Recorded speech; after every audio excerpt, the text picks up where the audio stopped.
também não fala nada, ele se omite. Então eu acho o evento um veículo perfeito para a valorização do nosso trabalho e do reconhecimento da nossa dedicação.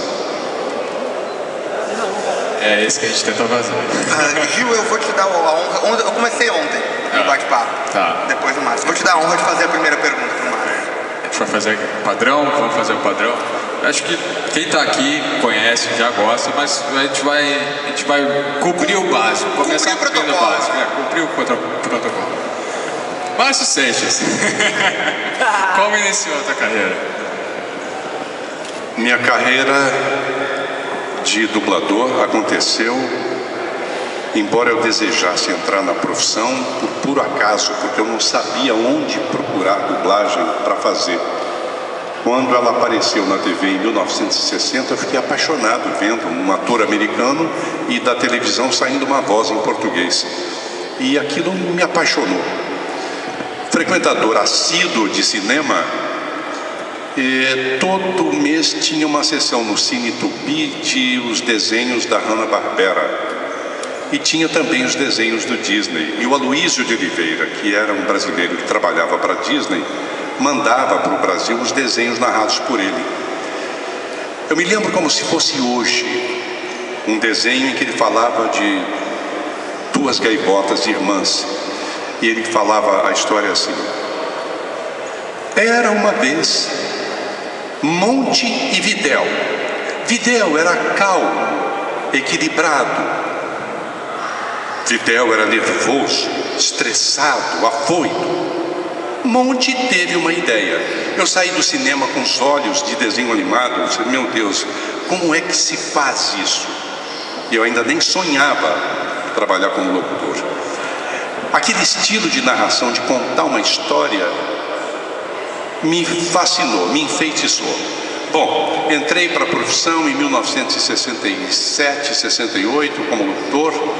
Trabalhei 1 ano e meio na Rádio Atalaia, 1 ano na Rádio Cultura, 1 ano na Rádio Del Rey. Quando eu vim para o Rio de Janeiro, eu achei que já tinha experiência para tentar a vida no rádio e de alguma maneira consegui chegar na dublagem. Não havia meio de eu chegar na dublagem.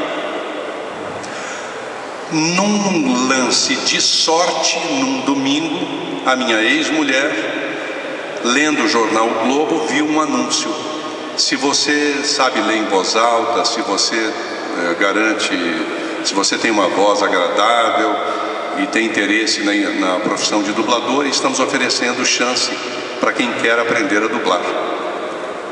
Eu rasguei aquele pedaço para chegar no endereço, Rua Conde de Bonfim, 1331, Usina da Tijuca.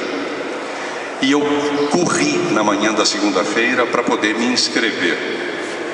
Quando eu cheguei no portão da Herbert Richards, eu já encontrei 330 candidatos com o mesmo interesse que eu. Fizeram a seleção, dos 330 sobraram 16, dos 16, 14 desistiram da profissão e dos 2 que sobraram, eu sou um deles. Eles não aguentaram a instabilidade do trabalho, o salário baixo, a dublagem paga pouco. As pessoas dublavam quando chegavam no final do mês, olhavam o contra-cheque, vou parar com isso, e foram desistindo. E eu não, eu precisava continuar, já tinha um filho, eu precisava trabalhar. E eu queria entrar para a profissão. Então me mantive, graças a Deus, consegui. Márcio, mas a gente conversava ontem no bate-papo do Batman, era sobre o Batman. Mas a gente acabava fugindo um pouco do assunto, perguntando coisas, na verdade, que são mais de hoje. Eu vou repetir uma pergunta de ontem. O que mudou na dublagem? Tecnicamente, o que melhorou ou piorou nesse tempo? Todas essas décadas de dublagem. Tecnicamente ela melhorou 200%. Artisticamente ela se mantém. Eu falo até que os meus colegas me perdoem, perdeu um bocado em qualidade artística. Porque os dubladores que começaram a dublagem em 1960 vieram do teatro, vieram do cinema. Grandes nomes que a gente olhava com admiração: Álvaro Rezende, Paulo Gonçalves, Ida Gomes, Daniel Filho, Rolando Boldrin, Lima Duarte. Todos são dubladores. E eles começaram a dublagem. Então eles para nós foram um modelo. O que eu posso dizer para você é que a qualidade técnica chegou no ápice. Você ainda ouve nas sessões de cinema cult da TV a cabo filmes que foram feitos que ainda tem aquele lá da fita rodando numa cabeça de gravação. Hoje não, o som digital é absolutamente puro. Nossa, que pancada que eu dei agora no microfone, parece até... Que vergonha, a essa altura da minha vida, mais de 40 anos de atividade falando puro, vergonha.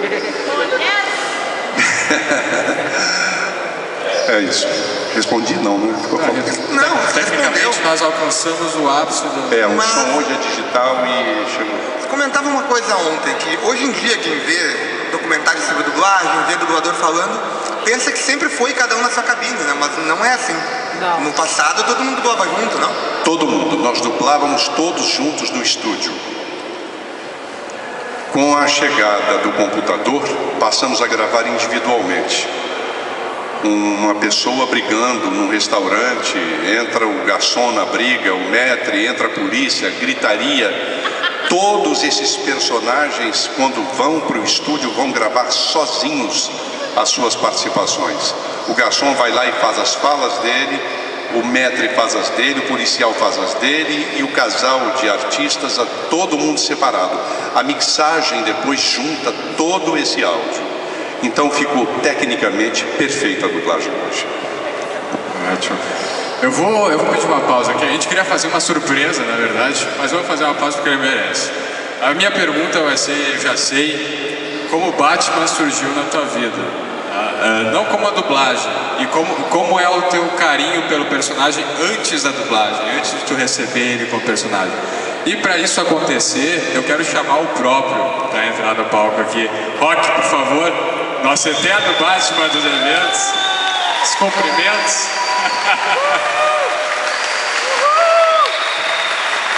Não chora, Rock. Não chora, Rock. Só uma coisa. Esse cara é muito foda. Esse cara é muito foda. Esse cara é melhor. É um mito, cara. Meu Deus, eu amo demais. Seria pedir demais pra vocês terem que fazer uma dublagem do Batman aqui no palco? Eu queria muito ver isso. Agora de vantagem. Ele vai falar. Ele vai dizer: eu estou adorando ver vocês aqui. Vamos dar uma ensaiada? Eu estou adorando ver vocês aqui. Tá? Vamos gravar? Agora, não pode olhar para mim não, tem que olhar para ele, tá? A frase é: eu estou adorando ver vocês aqui, ok? Então vamos lá. Isso, boa ideia, na minha frente.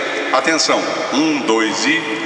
Eu estou adorando ver vocês aqui. Sabe que nós ouvimos. Rock, muito obrigado pela participação. Muito obrigado. E volte sempre nos nossos eventos. Bom, o Rock sempre volta desde o primeiro Anima Heroes, ele é presença constante sempre de Batman. Ou de Anima Hero. Ou de Anima Hero, às vezes, ou de Rorschach, enfim. Mas então, continuar a pergunta. Como antes da dublagem, onde Batman apareceu na tua vida e quanto tu gostava desse personagem antes dele virar tua marca?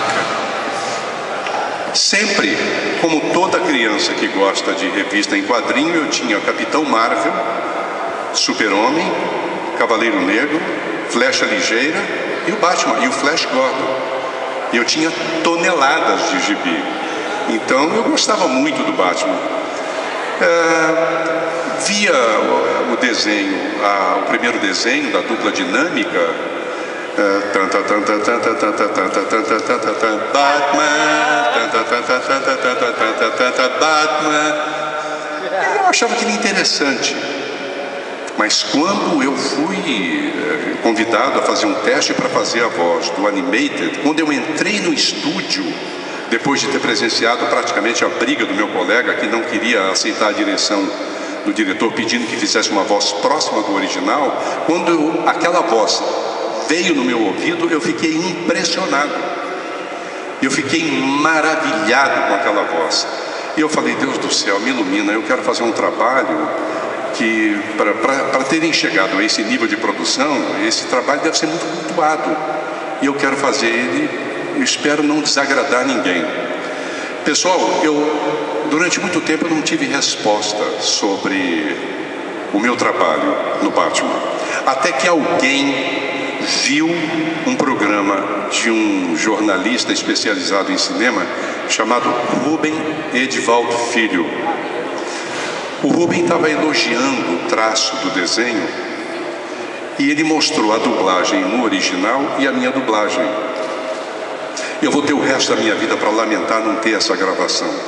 Eu adoraria ter isso como recordação, como mais uma demonstração de carinho. Ele falou assim: prestem atenção na voz do dublador americano, e passou a cena. Agora ouçam gravada pelo dublador brasileiro, e passou a minha gravação e falou: vocês acham que tem diferença? Não há diferença. Meu Deus, como eu queria ter esse vídeo. Há pessoas que discordariam dessa colocação. Eu particularmente também. Para mim, a dublagem nacional, a dublagem brasileira já é melhor do que a dublagem americana, e isso acho que é um consenso, porque nós estamos acostumados com dublagem, e dublagem massiva, eles não. Mas, Márcio, a voz do Batman para mim não é o Kevin Conroy. A voz do Batman para mim é você. Poxa, muito obrigado. E pro Gil também. Falou e disse. Falou e disse. Vocês perdoam a gente de ficar se rasgando cedo, vocês entendem que a gente vai ficar... Se vocês estivessem aqui, vocês não iam estar fazendo a mesma coisa com o Batman? Sim, ó. Cara, é o Batman. E é o Morgan Freeman também, é melhor que o Morgan Freeman. Aqui, ó, é pra homenagear o cara. Então, ó, vamos soltar aqui o vídeo que o pessoal do fã-clube do Batman trouxe pra homenagear ele aqui. Ele já teve a honra de ver agora há pouco, agora vocês têm que ver esse também. Bruno, solta pra gente aí. Vai, compilado. Tem áudio? Tá. What? Solta o som. Tem certeza que vocês conectaram? Aí, ó. Ô Bruno, não irrita o cara é o Batman. Tá louco pra levar uma porrada, né?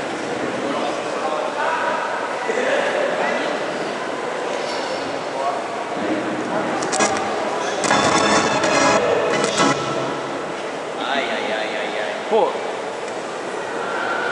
Colabora aí.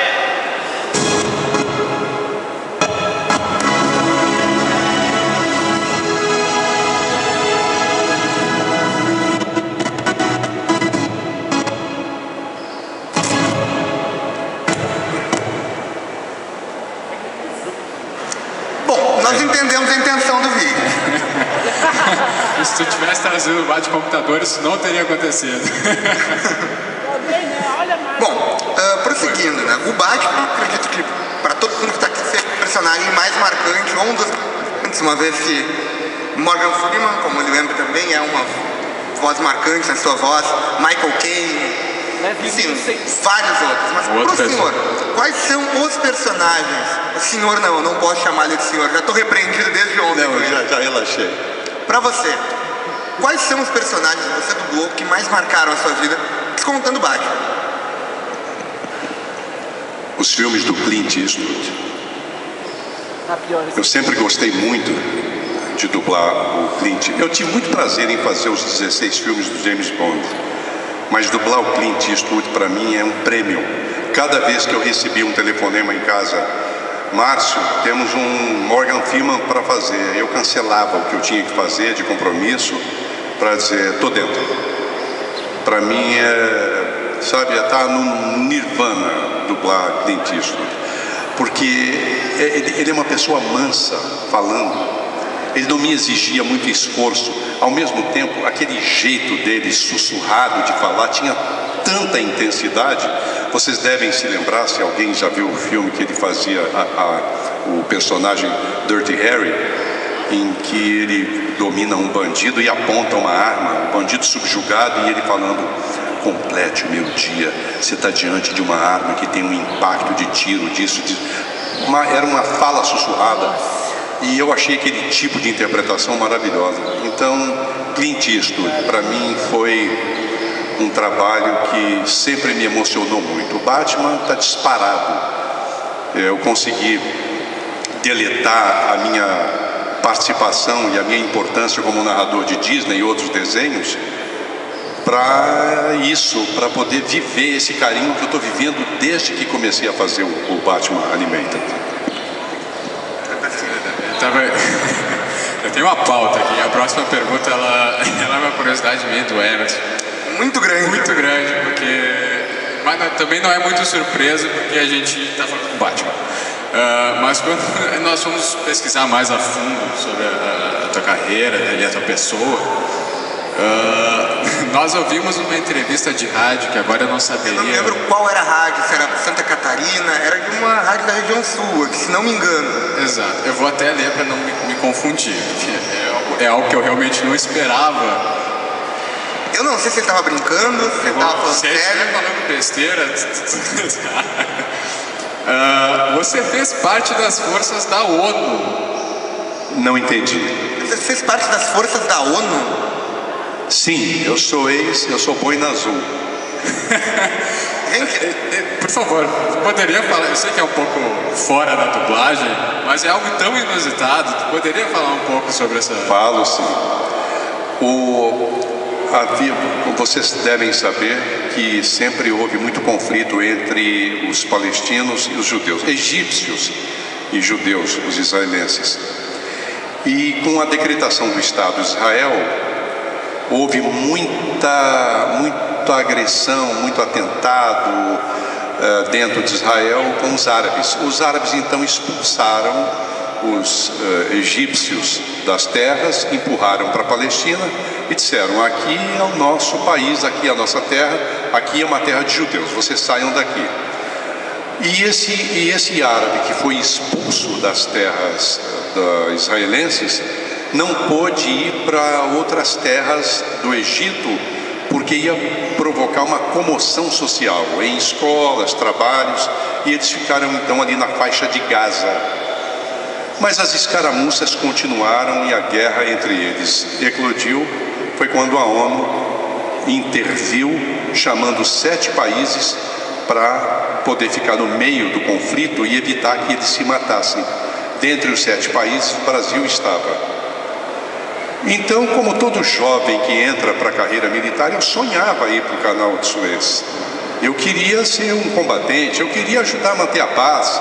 Eu queria chegar perto de um israelense e baixa a tua arma. Chegar perto de um palestino e dizer: baixa a tua arma. Uma fantasia absolutamente de literatura de Monteiro Lobato. Quando eu cheguei aí me inscrevi, fui selecionado. Era uma bateria de testes que não acabava mais. Quando eu cheguei no local e que recebi as primeiras missões de patrulhar a fronteira entre os 2 países, e que passavam esquadrilhas de Mirage franceses dos israelenses patrulhando, eu cheguei a pensar assim: o que eu estou fazendo aqui, meu Deus do céu? Com armamento desses, o que eu estou fazendo aqui? Mas a ONU cumpriu o seu papel, porque não houve escaramuça durante o tempo que a ONU esteve ali, a não ser na Guerra dos 6 Dias, quando Israel atacou a Palestina, porque estava se sentindo ameaçada, e os brasileiros tiveram que voltar. Inclusive, brasileiros morreram. Então, eu fiquei 1 ano no Canal de Suez, de boina azul, capacete azul, as insígnias da ONU, armado, só como defesa, não como ataque, para poder evitar conflito entre palestinos e israelenses. E agora vocês sabem mais um pouco sobre o treinamento do Batman. Vocês entendem quando a gente diz que ele não é só a voz do Batman? Há muito tempo ele tem lutado pela paz. Parabéns, parabéns. Muito obrigado. Bom, Márcio, voltando para a dublagem, né, que é o nosso tema principal. Você acredita que a dublagem hoje, ela ainda é uma carreira promissora para jovens atores? O jovem ator hoje, ele ainda encontra espaço na dublagem ou acaba ficando muitas vezes para pessoas que, enfim, já atuam e são chamadas por serem famosas? A gente está vendo muito isso. Pessoas famosas sendo chamadas para dublar um filme por serem conhecidas. Aquele jovem ator desconhecido que sonha em ser dublador, tem um espaço aí ainda? Tem, porque para ser dublador a exigência é que tenha o registro de ator na carteira de trabalho. O Emerson, uma distribuidora como Warner, Pixar, faz um desenho, digamos, Arara Azul, e resolve colocar a Anne Hathaway para fazer a voz. É um chamariz de público, e os brasileiros, a produção brasileira também, em consonância, em sincronia com os interesses do distribuidor americano, vão chamar uma voz famosa que atraia público, né? Você nunca vai ver nenhum filme dublado por mim no crédito de... Talvez lá no final está lá meu nome, mas no cartaz inicial, Márcio Seixas dublando Clint Eastwood, você nunca vai ver. Mas o Miguel Falabella fazendo a voz do dragão do Sean Connery aparece, dublado por Sean Connery, dublado por Fábio Assunção, dublado por Mussum, porque eles atraem público, são pessoas públicas muito famosas. Ele tem, um dublador novo tem espaço sim, a dublagem precisa de boas interpretações. O que acontece é que o elenco de atores que fazem, eles chamam de elenco de apoio para novelas e filmes, quando não está trabalhando em produções da TV, corre para a dublagem, tem sempre um trabalho para eles. Mas à medida que eles são chamados para fazer uma novela, um filme fora do Rio de Janeiro, eles saem. É muito comum, eles usam aquilo como complemento de orçamento. Próximo. Bom, ainda a respeito de dublagem, muita gente fala que, não só os críticos, muitas vezes amigos, conhecidos, a gente vê falando na rua, eu não gosto de filme dublado, o filme dublado altera a obra original. Mas a legenda não altera também a obra original, uma vez que é uma coisa sobreposta ali na tela? Tem sentido isso? A legenda atrapalha quando ela deixa de informar o que está sendo dito pelo ator. E isso acontece com muita frequência, né? Todos vocês já devem ter visto isso. Você ouve um diálogo acontecendo e demora a aparecer, né, a legenda embaixo do que eles estão falando. É uma forma de violentar a obra. As queixas elas não param, Emerson. Sempre vai haver queixas contra a dublagem. Por exemplo, há pouco tempo estava em discussão sobre um filme passado no gueto americano que tinha palavrões pesados em todas as falas. Quando vai para a dublagem, é maldito bastardo do princípio até o fim, seu filho da mãe.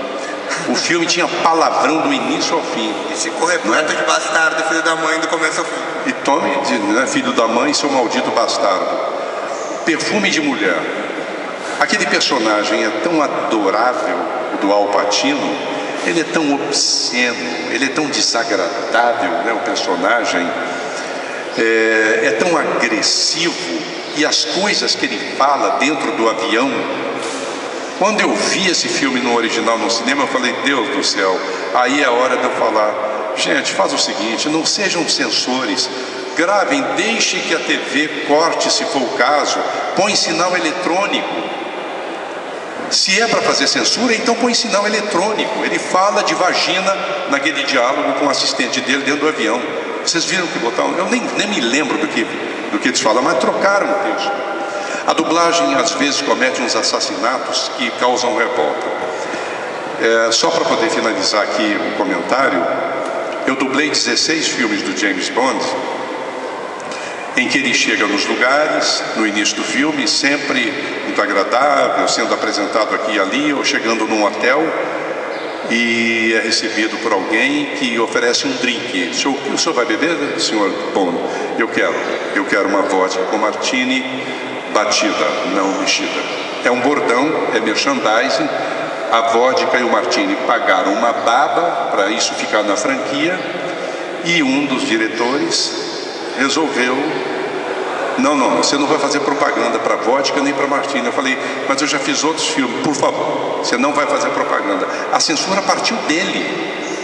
Então tem um filme lá, tomara que ninguém se lembre, quando pergunta, o senhor vai beber? Eu vou beber um drink geladinho. Eu fiz isso com muita vergonha. No mesmo filme está o Q, né, o personagem Q, chama ele lá na sala dos milagres, né, de tecnologia, e fala, esse carro tem uma metralhadora, tem um eixo que sai daqui, dali, uma tampa abre, faz isso e aquilo, e ele fala, o Aston Martin, que belo carro.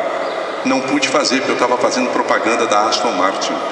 Eu falei, pessoa, se esse filme passar no domingo, na segunda-feira não tem uma fila de compradores de Aston Martin aqui nas revendas, não. Por favor, não discuta comigo, fala que esse carro é legal, pronto. E eu gravei, puxa, que carro legal. É o que está lá, gravado com a minha voz, não tem nem vergonha de falar. Meu Deus. Então, Márcio, em resumo, você não condena quem fala mal desse tipo de coisa da dublagem, quem reclama que a dublagem às vezes assassina o filme. Emerson, eu condeno quando a pessoa diz, eu odeio dublagem. Porque mistura tudo, né? Mistura tudo. Profissional. Não, faz o seguinte, odeia a dublagem mal feita. Exato. Mas valoriza a dublagem bem feita. Eu valorizo. A gente conversou um bocado ontem sobre Christopher Walken, mas outros personagens, atores, etc. Não gostaste de dublar? O Márcio ontem explicou pra gente por que ele não gostava de dublar. Quem estava ontem no painel do Batman? Tem gente que não estava. Então, Márcio, da onde nasceu? Por que você não gosta de dublar o Christopher Walken? E fora ele, tem algum outro ator que é complicado de dublar? Tem vários atores. Eu dublo eu acabei de dublar um seriado inteiro chamado Boston Legal, Justiça Sem Limites. Dublar William Shatner é uma tarefa. William Shatner. Porque o Shatner não fala, ele... I'm here with you, I'm talking to you, todo ator fala why, ou então why not. Ele fala, why not? Ele arqueia a sobrancelha, why not? Então, colocar a minha voz é forte, na cara dele é uma complicação, porque ele não articula para falar, é uma complicação. Agora, Christopher Walken eu odeio, mas eu estou falando por que eu odeio, gente. Eu detesto dublar e passei a recusar. Teve diretor, o Dário Castro fez uma pegadinha comigo. Márcio, eu tenho um ator para você dublar aqui. Quem é? Não vou falar. Eu falei, Dário, se eu chegar aí e for Christopher Walken, eu vou virar as costas. Não é Christopher Walken. Pode vir, você vai adorar. Quando eu cheguei no estúdio, era Christopher Walken. Eu falei, Dário, eu vou embora. Ele falou, você não vai fazer isso, eu preciso entregar o filme. E eu fui obrigado a fazer e aguentar o Christopher Walken falando assim. Well, I have the money to pay you. Yeah. Quando esse filme é entregue para a TV Globo, o censor devolve para poder botar a voz. O ator está mexendo com a boca. Sim, está mexendo com a boca, mas não tem som. E aí eles devolvem para que eu fique assim. Eu vou pagar, eu pago. E eu me recuso a fazer esse tipo de dublagem. Eu duvido que vocês vejam uma dublagem com a minha voz falando assim, pago, eu pago, eu tenho dinheiro. E vocês ouvem muito isso em filme dublado. Mas tem um ator que vocês não conhecem chamado Robert Stack, que fez FBI, um seriado FBI, e ele era o Elliot Ness de um seriado antigo em preto e branco. Era também muito difícil dublar. Eu tive muita dificuldade. Sempre tive dificuldade em dublar todos os Michael Caine's que me escalaram. Mas eu amo dublar o Michael Caine. O último trabalho que eu fiz dele foi do mordomo do Batman em Christian Bale. E como era dublar o Leslie Nielsen? Isso aí era outro prêmio. Minha mulher viajava com a orquestra, 100 homens, só ela sozinha com a orquestra. Coitada, chegava morta de cansado. Imagina, tocar com 100 homens ao mesmo tempo.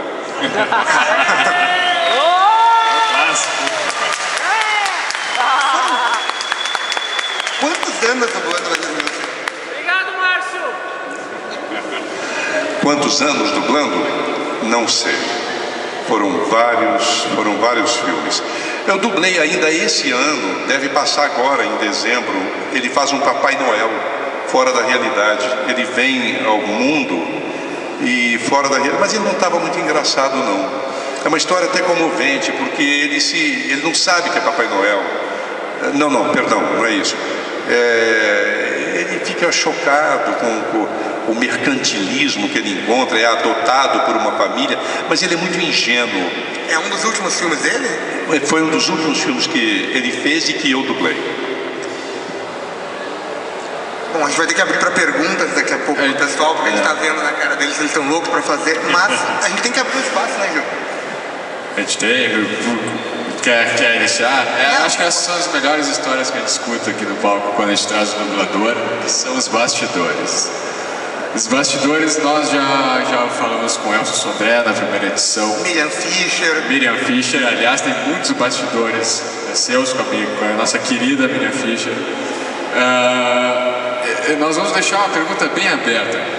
Que histórias de bastidores tu tens no ramo da dublagem que tu presenciou, tu participou? De inusitadas, de engraçadas, envolvendo Batman ou não? E, por favor, como nós temos um público diferente daqui hoje, a história da ligação pro pequeno Diego tem que entrar aqui. Pobre Diego. Bastidores tem um monte de histórias. Eu não me lembro de uma. Gostaria de contar uma bem saborosa, mas eu vou falar essa do Diego. O Batman estreou no Silvio Santos, passava nos domingos às 10 horas da manhã, mas passava à noite. Eu não sei se era concomitantemente, ou seja, se passava no domingo e durante a semana à noite. O fato é que eu cheguei a um estúdio do Hélio Barroso para gravar um comercial e a secretária com quem eu me dava muito bem, a Rita, ela e o marido trabalhavam juntos nessa produtora. E ela sempre muito agradável, muito divertida, muito leve. E eu cheguei, ela estava com a cara muito tristinha. Eu cheguei na porta da sala dela e falei, por que está com essa carinha triste? O que houve? Eu estou com um problema com o Diego. Eu nunca vou me lembrar se é Diogo ou Diego. Diogo, ok? Fica com o Diogo. O Diogo, Márcio, fica vendo lá o Batman e ele adora. Quando acaba o seriado, ele está com sono e não quer escovar dente. E ele tem que levantar cedo para ir à escola. E isso está virando uma luta, está me enchendo a paciência, e ele reclama, e ele tem que escovar os dentes. Falei, é coisa de criança, né? Tenha paciência. E fui caminhando para ir para o estúdio que ficava lá no fundo do prédio. E enquanto eu caminhava, eu pensei numa solução. Gente, eu já ouvi um ditado dizendo o seguinte, cabeça vazia é piscina do diabo. Aí eu pensei, tive uma ideia, voltei e falei, Rita, me dá o telefone da sua casa que eu vou te ligar no domingo de manhã, tá? Eu tenho uma ideia, tomara que dê certo. Peguei o telefone, no domingo eu gravei o episódio em videocassete. Quando acabou eu voltei lá para o final, coloquei na abertura. Vocês lembram como é a abertura, né? Ele está no alto de um prédio, tem uns lightnings, né? Relâmpago, Batman! Se não me engano, era eu mesmo que fazia a apresentação, né? Eu acho que era a minha voz mesmo. Batman. Aí eu parei a fita nesse ponto, liguei para a casa da Rita, aí falei, Rita, cadê ele? Está aqui do lado. Quando ele veio ao telefone, eu fiz assim, Diogo. Aí ele fez assim, não. Aí eu peguei o telefone, encostei na caixa de som da TV.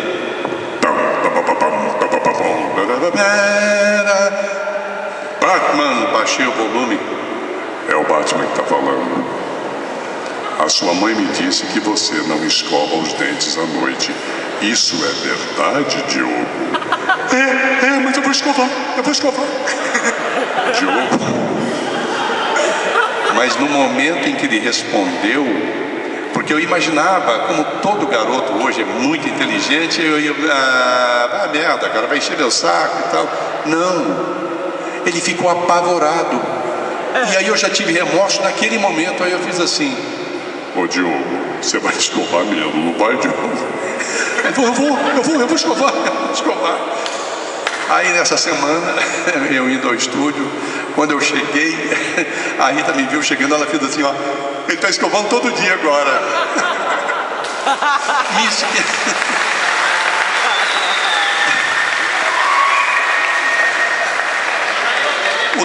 passou uns anos, vários anos, e eu encontro com Carlinhos, pai do Diogo, no centro da cidade. Dei um abraço apertado nele. Oh, como é que vai, Carlinhos? Como é que tá aí? Tá tudo bem? E o Diogo, como é que tá, Carlinhos? Ah, Márcio, tá com 18, 19 anos, forte toda a vida, lutador de MMA. Aí eu falei assim, ô Carlinhos, pelo amor de Deus, se você me vir com ele na rua, não me aponta para ele não. Lutador de MMA, Deus me livre, e se ele resolver se vingar? Aí ele é o Batman. Bom, você tinha mais uma história para contar? Você quer contar do Diogo antes? Então... tem várias. Por exemplo, quando a gente faz uma cena engraçada, é muito comum a gente ter crise de riso e não conseguir gravar e de repente marcar uma outra hora para o dublador voltar. Eu já passei por várias dessas situações e é muito desagradável, porque enquanto você está na risaiada e tudo acontecendo, você ri e relaxa, aí o diretor, ok, todo mundo já riu, todo mundo brincou, agora vamos gravar. Atenção, silêncio. Aí fica todo mundo esperando a cena começar. Basta um fazer assim, ó. Pronto, todo mundo cai na gargalhada. Então tem várias situações como essa. Bom, vamos abrir para perguntas agora? Alguém quer fazer pergunta para o Batman, não é? Então acho que o senhor se inscreveu primeiro, né?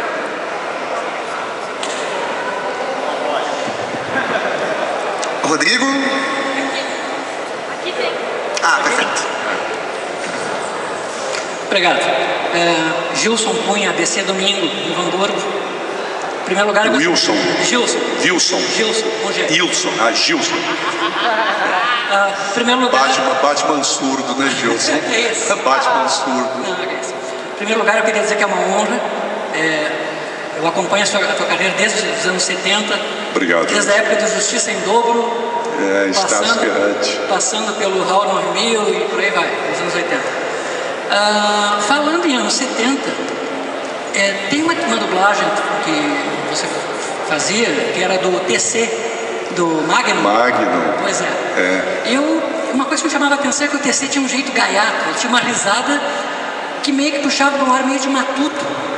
Eu notei que alguns papéis, depois do TC, você dava um jeito assim, sempre tinha um tipo meio caipira, meio malandro, você usava aquela risadinha, né? Era. E como é que surgiu a história dessa risadinha? Como é que foi por acaso, assim? Ô Gilson, a risada, o nome do ator é Robert E. Mosley.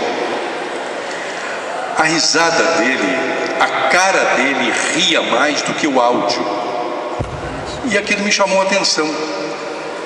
Ele ria, era um riso aberto de quem estava dando gargalhada, e o original era... Aí eu resolvi exagerar na gargalhada, mas no original nunca foi daquela maneira. E eu comecei a fazer aquilo e o diretor começou a rir junto comigo e falou, pô, tá exagerado. Eu falei, o que eu faço? Paro ou continuo? Não, já que você fez, deixa. E ficou. Era um negócio muito escandaloso. Eu confesso a você que eu tenho muita vergonha de ter feito aquilo. É o máximo aquilo ali, porque sempre tinha outros personagens engraçados, aquela risada acabou ficando uma espécie de marca registrada. O Gilson, o Milani não gostava daquilo. E ele ficava muito irritado quando eu ria daquela maneira. Aí eu falava, Milani, o que eu faço? Milani era muito mal-humorado. Ele era uma pessoa adorável. Eu amava ele, mas ele era muito mal-humorado. E cada vez que eu dava essa gargalhada, ele falava, meu saco, tem que aguentar isso, é um pó. Muito obrigado. Obrigado a você, Gilson. Obrigado. Gilson, e obrigado por estar... O Gilson é um dos caras que mais prestigia nossos eventos aqui, cara. Não importa se é a Multiverso Comic Con, Anima Heroes, ou os eventos Multiverso na Livraria Cultura, ele está sempre com a gente. Fique sempre com a gente, Gilson. Uma honra, muito obrigado. Olá, Márcio, tudo bem? Tudo bem, querido? E seu nome é? Fabiano. Fabiano, tudo bem, Fabiano? Eu sou um dos que te pentelhou ali na fila para... Não, de forma nenhuma, tive muito prazer. Pedir três favores. Desculpa tocar nesse assunto de novo, não tive aqui ontem, no sábado, né? Mas eu vi comentários no site que tu costuma forçar demais a tua voz quando faz o Batman, né? E até foi um dos motivos de tu não ter feito a última temporada que teve o Robin mais novo, o o Asa Noturna e o Batman do Futuro, né? Isso é uma curiosidade minha também. Por que aquela quarta temporada tem outra voz do Batman? Não sei. Eu não sei responder isso, Fabiano. Porque sempre dublei o Batman quando passou a ter essa versão soturna, pesada. Sim. Não sei porquê. O dublador que assumiu tanto no Batman, a última temporada, e no Batman do Futuro foi excelente, mas senti saudade da tua voz no personagem. Muito obrigado. É só muito isso. Obrigado. Vontades são coisas de cliente que a gente não sabe por que acontece. O mesmo cliente que manda um filme para a produtora e diz assim: eu quero a voz do Márcio Seixas fazendo Clint Eastwood no Gran Torino. Mandou Os Imperdoáveis, eu saí do cinema. Isso responde à pergunta que você já me fez. Aquele filme que você quis muito fazer. Eu saí do cinema depois dos Imperdoáveis e falei: meu Deus, eu quero dublar o Clint Eastwood nos Imperdoáveis. E o cliente mandou o filme para a Ebert dizendo: eu não quero a voz do Márcio Seixas. Vai entender. E tu realmente forçou tua voz? Tu costuma forçar tua voz quando faz o Batman? Para fazer não é muito fácil, Fabiano. De manhã, começando 9 horas até 6 horas da tarde, fazendo: eu agora vou sair para uma missão, prepare o carro. Alfred, tome conta da caverna porque eu vou demorar para voltar. Não me espera para jantar, não. Isso é complicado. Sim. 5, 6, 7 horas direto fazendo essa voz pesa. Não é muito fácil, não. Tá, muito obrigado. Obrigado a você. Pessoal, pedir um momento, eu gostaria de pedir que o proprietário... Tá com algum problema. O proprietário do Logan Branco, placa ITW 5625, por favor, comparecer aqui ao lado do palco. Ou o Batman vai te pegar. Pois não, tem uma pergunta. Bom, meu nome é Rafael. Eu gostaria de saber, se você não tivesse feito dublagem, você teria escolhido alguma outra coisa de profissão? Teria. Eu teria comprado um caminhão, porque eu amo caminhão. Para desempenhar a minha função no canal de Suez, eu fiquei lá durante 1 ano. Nos 6 primeiros meses, eu fui trabalhar bem no meio do conflito, na fronteira entre os 2 países. 6 meses depois, com a chegada do novo contingente de brasileiros, eu fui para o batalhão central e lá eu ganhei para trabalhar uma Kombi e um caminhão. E esse caminhão era para serviços gerais do batalhão. Foi uma experiência maravilhosa trabalhar com caminhão. Eu amo caminhão. E eu voltei do canal de Suez com a ideia de comprar um caminhão e trabalhar com transporte, sonhando de repente que aquilo desse certo, né? Fazer uma frota de transporte. Eu trabalharia, sim, como caminhão, embora eu seja arquivista, eu falo inglês, eu leio bem, eu sou muito interessado em livros, mas o trabalho pesado, eu gosto do trabalho pesado. Eu acho que eu teria sido dono de caminhão ou de uma transportadora de caminhões. Existe algum trabalho que você já fez na dublagem que você diz: esse foi o ponto mais baixo do meu trabalho inteiro? Existe algum trabalho que você realmente detestou fazer, que você acha que devia ter apagado aquele momento da sua história?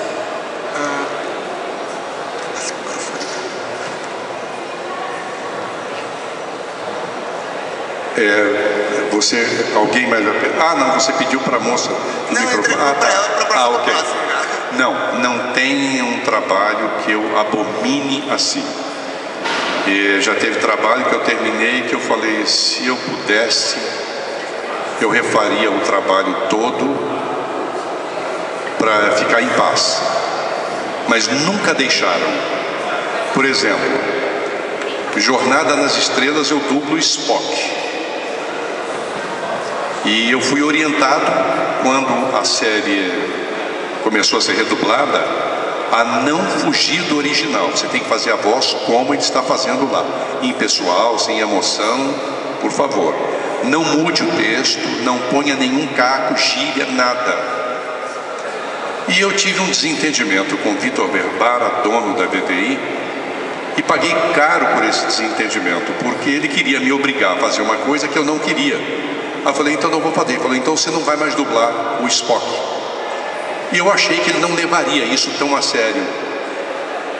E foi feito um episódio em que foi dublado por um companheiro que foi colocado quase à força para fazer no meu lugar. O dia que eu vi isso, e foram poucos dias depois, quando eu vi o trabalho na TV, eu vi o resultado da minha rabugice, sabe, da minha falta de tolerância, da falta de humildade. Eu poderia ter dito, vamos fazer uma coisa, eu vou dublar, vamos negociar. Eu me lembro que o Spock com o Kirk estavam presos e eles não tinham como sair do lugar. E o Spock, de repente, a fala no original seria assim: capitão, estou vendo aqui uma janela, talvez seja essa a nossa saída. O Spock fala assim, sem emoção. A dublagem que eu vi estava assim: capitão, estou vendo aqui uma janela, talvez seja. Nunca falaria dessa maneira. Eu fiquei horrorizado quando eu vi isso. Não é culpa do colega, porque ele não queria fazer. E aí eu voltei lá para dizer, olha, baixo minhas armas, eu quero voltar a fazer. Não, você não vai mais fazer o Spock. Olha, eu vim aqui, bandeira branca, eu errei, você não vai fazer mais o Spock, você não entendeu ainda? É a última palavra. É a última palavra, eu sou o dono da empresa, você não vai fazer. Virei as costas, não falei mais nada. Fui para casa derrotado. Falei, Deus me livre, ver o Spock dublado dessa maneira é matar a série. Porque eu comecei a ficar preocupado com os cultuadores da série. Como está ali aquele menino com a... Ah, estava, não está mais. O rapaz que está com o Spock. Marcelar. Ah, está ali ao lado da mulher gato. Casal de noivo vai se casar, que eles sejam felizes. E aí eu voltei para casa muito derrotado, porque eu achei que eu não ia dublar mais o Spock. Nesta mesma semana, esse diálogo aconteceu numa segunda-feira de manhã. Nessa mesma semana, quase no final da semana, eu estava na Lagoa Rodrigo de Freitas, de moto, o meu celular tocou. Eu parei a moto para atender porque eu vi no visor que era VTI Rio. Atendi o telefone e era o Vitor Berbaro no telefone. Olá, Márcio, tudo bem? E eu pensei, será que ele vai continuar me dando esporro? Será que ele vai continuar dizendo que eu não vou dublar o Spock? E aí, vamos continuar dublando o Spock? Falei, ai meu Deus, quando? Pode vir para cá. Hoje você pode vir? Não. Então amanhã. E aí voltei a fazer. Eu abomino esse episódio, abomino. Eu trabalhava no canal USA nessa época, que passava o seriado, pedi para refazer, o canal não concordou, não, deixa assim que tá bom. Falei, olha, mas isso aí é em memória, em respeito aos trackers. Não precisa, tá bom. O Berbara também não concordou, ficou e eu só acabei de gravar o resto do seriado. E se eu pudesse, eu redublaria todo o Homem-Pássaro, porque eu acho que eu poderia ter feito um trabalho melhor. Vamos à última pergunta? Sou um grande fã seu. Posso? Você falou ali antes sobre... Só um momentinho, microfone. Boa tarde. Boa tarde. No início da sua palestra, você falou que trabalhou no estúdio Herbert Richards. Chegasse a conhecer ele pessoalmente, e se conhecer, poderia falar um pouco sobre ele, porque ele foi um dos precursores da dublagem no Brasil? Foi. Essa é a minha pergunta. Eu acho que o Herbert foi uma questão de meses, um dos primeiros estúdios de dublagem do Brasil. O Herbert deteve 90% do mercado de dublagem. Depois as outras foram surgindo. Eram 2 ou 3 em São Paulo, ele era o mais forte no Rio, e no eixo Rio-São Paulo sempre foi o mais forte durante anos a fio. Mas à medida que o tempo foi passando, outras empresas foram abrindo com equipamentos melhores, de preços menores que o do Herbert. Ele começou a perder mercado e foi até a empresa fechar, atolada em dívida. Atolada em dívidas. Bom, vamos abrir uma exceção, seria a última pergunta, mas como ele falou junto na hora ali, eu acho que é justo que ele possa fazer a pergunta dele. Esse microfone não chega lá. Chega? Acho que não, eu não chego.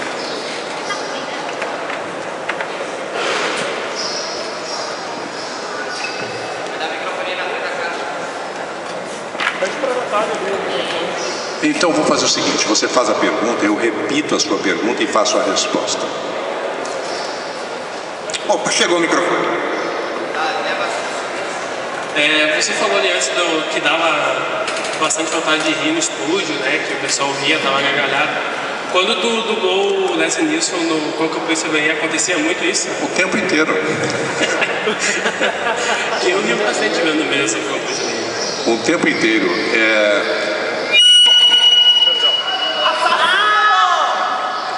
Qual foi o episódio que ele está... não, foi nesse filme que ele está, me lembro, como se fosse hoje. A vergonha que eu passei foi nesse filme, porque ele começa a descrever as reações que uma pessoa tem quando toma determinado alimento, e o piloto estava no manche. Ele começou a ter as reações que eu descrevia. E eu tive muita vergonha do Marcos Miranda, que fazia era aquele ator da cabeça branca, que fez missão... Peter Graves. Obrigado, Gilson. Peter Graves fazia o piloto. E eu falava, você começa a espumar, você começa a tremer, você começa a rotar, a vomitar, você começa a dar pum. E ele fazia, na hora que ele falava, e você começa a dar pum, ele fazia com a boca Eu tive vergonha do Marcos, porque eu tentava me controlar até essa hora. Quando ele falava isso e fazia o barulho com a boca, eu caía na gargalhada e contaminava todo mundo. E o Marcos era uma pessoa tão mal-humorada quanto o Milani. E aí aquilo foi me deixando tenso. E eu, desculpa, Marcos, desculpa. Ok, agora é para valer, ok. E aí eu começava a fazer. Você toma e começa a tremer. Você começa a fazer isso e aquilo e aquilo outro. Quando eu chegava, ele acabava de fazer, eu caía na gargalhada. Essa para mim foi a mais traumática. Eu tenho muita vergonha de me lembrar disso. Pessoal, nós vamos ter que encerrar a entrevista. Que pena. Márcio, por parte da organização do nosso programa de CR, nesses anos que nós fazemos eventos, nós conhecemos muitas pessoas que moram no nosso coração. A última pessoa que nós tivemos esse privilégio foi o quadrinista Renato Canini, que é uma pessoa que nós vamos levar para sempre em nossos corações. Infelizmente nos deixou um mês atrás, aproximado. Um mês e meio, e com certeza tu entrou nessa galeria com um mérito gigantesco.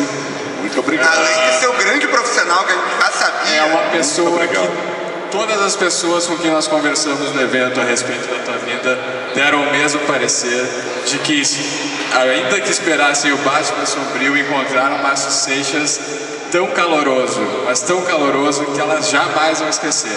Parabéns pelo profissional, parabéns pela pessoa que tu és. E eu gostaria de encerrar essa entrevista passando o vídeo que o pessoal da sala do fã-clube do Batman fez em homenagem ao Márcio Seixas. E muito obrigado a todos vocês também por estarem aqui prestigiando o Márcio e nosso evento.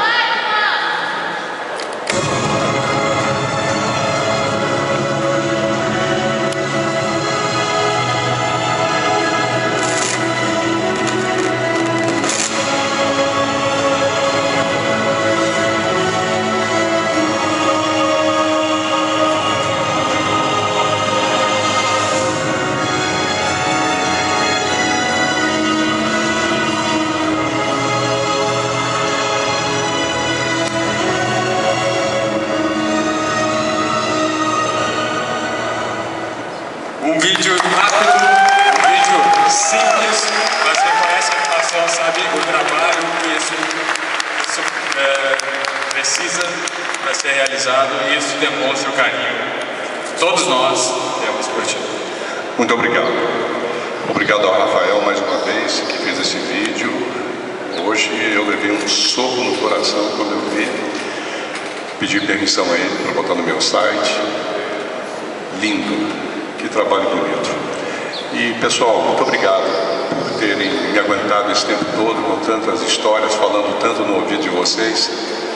Mas obrigado pelo carinho, porque eu não fiz outra coisa desde ontem a não ser receber muito carinho, muito afeto de vocês, muito abraço, muito voto de sorte, e eu desejo o mesmo para vocês.